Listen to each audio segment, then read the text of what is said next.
اللہ کے نام سے شروع جو بڑا مہربان نہایت رحم والا ہے۔ حضرت سید میرا حسین زنجانی کے زمانے کا واقعہ ہے کہ اندرون شہر ایک عورت رہتی تھی جس کا نام بلونت کور تھا۔ وہ مذہباً ہندو تھی۔ شادی کے بعد عرصہ دراز تک اس کے گھر اولاد نہ ہوئی۔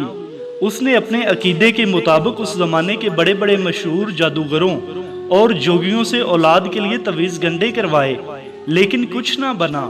آخرکار کسی سے آپ کی بزرگی کا چرچا سن کر آپ کی خدمت میں حاضر ہو کر اپنا مدعا بیان کیا۔ آپ نے نگاہ باطن سے لوح محفوظ پر دیکھا تو اس کے مقدر میں اولاد نہ تھی۔ آپ نے اسے کہا کہ تمہارے مقدر میں اولاد نہیں۔ اس نے کہا اسی لیے تو آپ کی خدمت میں آئی ہوں کہ آپ بھگوان کے حضور میرے لیے دعا فرمائیں تاکہ میری جھولی اولاد نرینہ سے ہری بھری ہو۔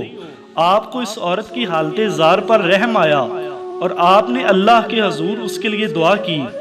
بارگاہ رب العزت میں آپ کی دعا قبول ہو گئی تو آپ نے اس عورت کو خوشخبری دی کہ جاؤ اللہ تمہیں بیٹا عطا فرمائے گا، اور وہ کلمہ پڑھتا ہوا نظر آتا ہے، یعنی وہ مسلمان ہوگا۔ آخر وہ عورت آپ کی دعا لے کر چلی گئی۔ کچھ عرصہ کے بعد اسے اولاد کی امیدواری ہو گئی اور وقت مقررہ پر اس کے گھر بیٹا پیدا ہوا۔ اولاد نرینہ کے ملنے پر وہ بہت خوش ہوئی۔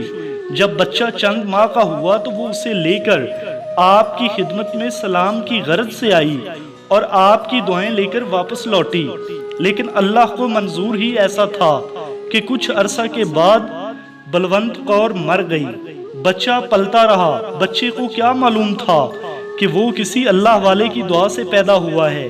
جب بچہ جوان ہوا تو ایک رات اس نے خواب میں دیکھا کہ اللہ کا ایک بزرگ اسے کلمہ پڑھا رہا ہے، اور خواب ہی میں آپ کے دست حق پرست پر مشرف با اسلام ہوا۔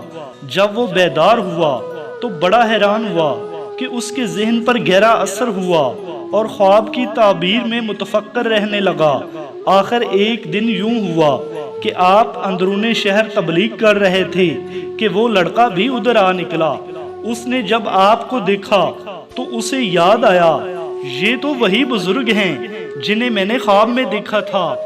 آگے بڑھا تو آپ کو فوراً گلے لگا لیا اور آپ کے ہاتھ پر مشرف با اسلام ہوا، اور آپ کے آخری دم تک خدمت گزاری میں وہ لڑکا مصروف رہا۔